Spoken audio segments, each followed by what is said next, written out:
PowerPoint Chapter 3, video number 2. All right, in this next step-by-step, what we're going to do is we're going to copy character formats with Format Painter. So we've already did a little bit with Format Painter. We're going to do a little bit more. Okay, so on our slide 2, we're going to select the text in the title placeholder. So up here where it says timing and probability.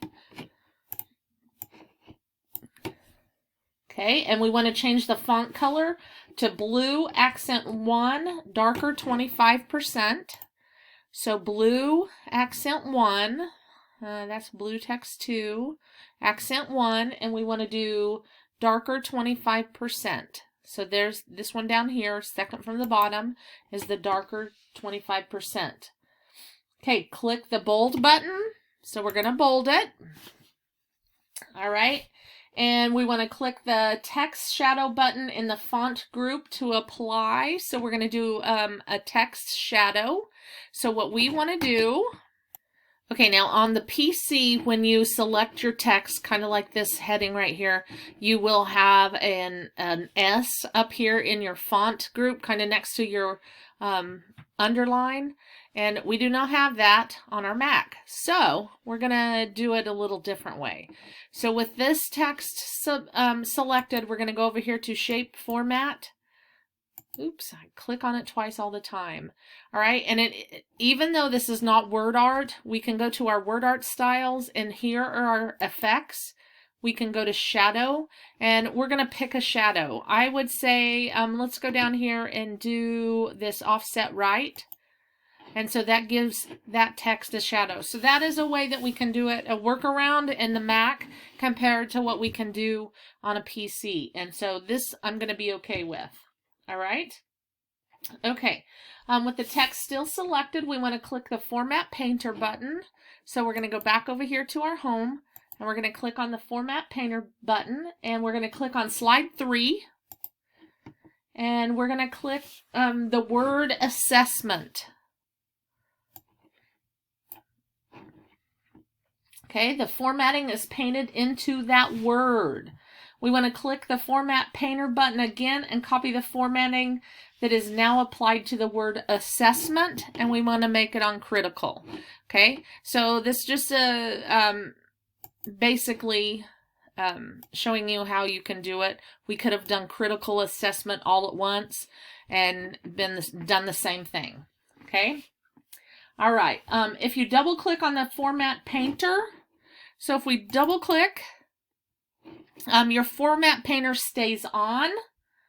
Okay.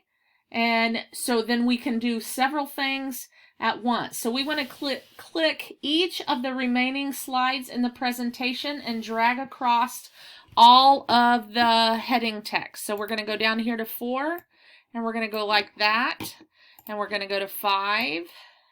Oops. Oh, I lost it. Okay, so double click Format Painter, and I'm going to go down here.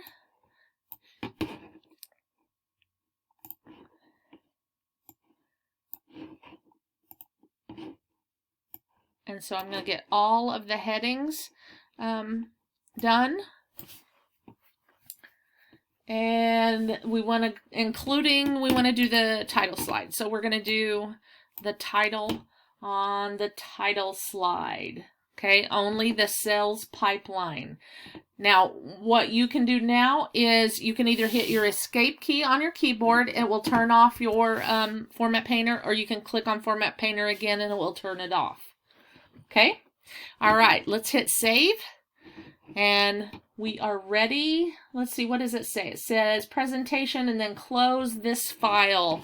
So now that we did that, you've got all of those headings, titles changed. Then hit save and go to file and close so that it closes that PowerPoint. And then we are ready to do the next step-by-step. Okay, the next file that we're going to open is called Leveraging Corporate Cash. So when you open PowerPoint, I'm going to go to on my Mac in my Chapter 3 and Leveraging Corporate Cash. So this is the one we're going to open.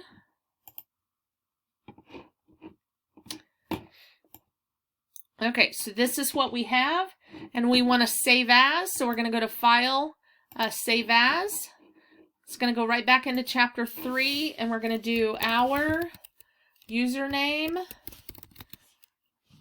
and then we are going to do Leveraging Corporate Cash Solution. Okay, so that's what we have, and we're going to hit Save. It's going to go right back into our Chapter 3 folder. And we want to click on slide 2. Okay, click in the first line of text in the text placeholder, determine inventory turnout. Okay, so we want to click right here somewhere into that line of text. Now what we're going to do, if you'll notice, this is a list and it should be bulleted, but we want this list to be numbered. Okay, so we are going to go up here to our in our paragraph group, and we want to click on the numbering button in the paragraph group. Okay, so we're just going to click on that numbered button. Okay, PowerPoint formats the line with the number 1. Okay, we're going to select the last 3 lines in the text placeholder, so we need to select the text. Now notice that one we were just in the text. This we have to have selected because we want to have all 3 of them numbered. Okay, we're going to click on that numbering button again, and notice what it does. It continues numbering them 2 through 4, so number 1 stays number 1, and we continue numbering. All right. Okay, click anywhere into this box, and then what we want to do is we want to Control A. Actually Command A, I'm sorry, the Mac, Command A, and it will select all of the numbered list. Okay, do notice that it doesn't select the numbers, but that's because those numbers are attached to each one of those lines. We want to click on the numbering, that pull down menu on the numbering button, and these are all your selections that you could choose from. Okay, to your gallery that you can click on. We want to click the uppercase Roman numeral style. So that is this one right here. Now these are lowercase. We want the uppercase Roman numerals. So we're going to click on that. All right, and so that changes our numbered list to Roman numeral numbered list. And so this is where we are. So let's hit save. Okay. Okay, the next step-by-step is working with bulleted lists. And so what we want to do is click on slide 3 and select all of the bulleted list items in the text box. So you can do it however you want to do it. If you want to drag, if you want to do Command A and get all of them selected. We want to click on the bullets drop down arrow. So notice it is indented right here, so we know this is the button that is the bullets button. We're going to click on the pull down menu so that we can see the gallery. Okay, we want to click the check mark bullet. So this one right here is your check mark bullet, and so you can click on that and change what your bullet looks like to whatever you want. Now if you'll look in there, you can also change, we can go to bullets and numbering, and we can add a picture in there. And so we can do other things other than just a check mark. So if we want to do a symbol, a wingding, whatever, we can change that bullet to whatever we want. Okay, with the text still selected, so your bulleted list, okay, we're going to go back up here to the bullets and numbering pull down again, okay, and we want to go to bullets and numbering. All right, in the size box right here, we want to type in 80, so we want to change it down to 80% of what it is.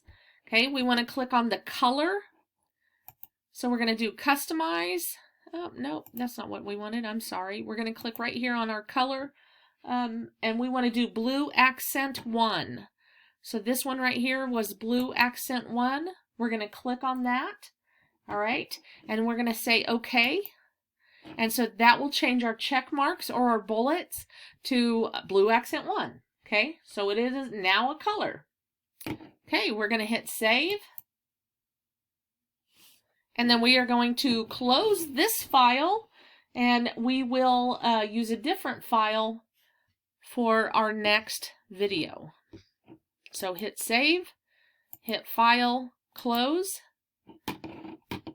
and that's it for this video. We will start the next video with a different file.